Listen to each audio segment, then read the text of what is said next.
صباح الخير على كل جمهورنا الكريم، ويتجدد اللقاء مع حضراتكم واسعار الذهب واخر تحديث لاسعار الذهب في السوق المصريه ليوم السبت الموافق 24/2/2024 وانخفاض ملحوظ لاسعار الذهب.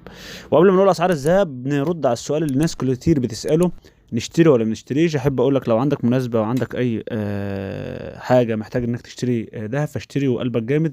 الذهب نزل بطريقه او بمستوى كبير جدا جدا ومقبول نسبيا مع سعر الدولار في السوق الموازي. انخفاض كبير في السوق الموازية مؤدي لانخفاض الذهب في الأسواق، وإن شاء الله بإذن الله من المحتمل ينزل كمان من 200 ل 300 جنيه، والله أعلم برضه عشان خاطر احنا ما نعلمش الغيب.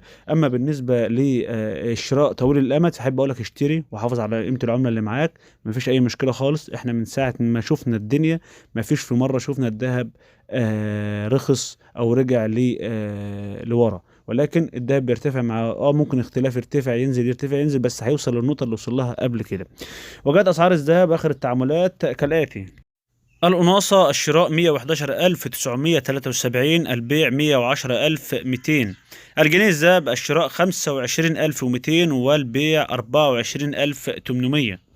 كما جاء عيار 18 الشراء 2700 والبيع 2657. عيار 12 الشراء 1800 والبيع 1772. كما جاء عيار 24 فالشراء 3600 البيع 3543.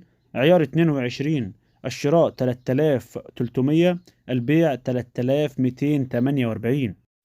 واخيرا عيار 21 والاكثر تداولا بين المصريين وانخفاض ملحوظ الشراء 3150 والبيع 3100.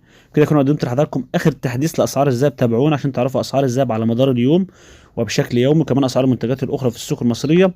كل ما بتمنى حضرتك الاشتراك في القناه وتفعيل زر الجرس. دمتم في امان الله.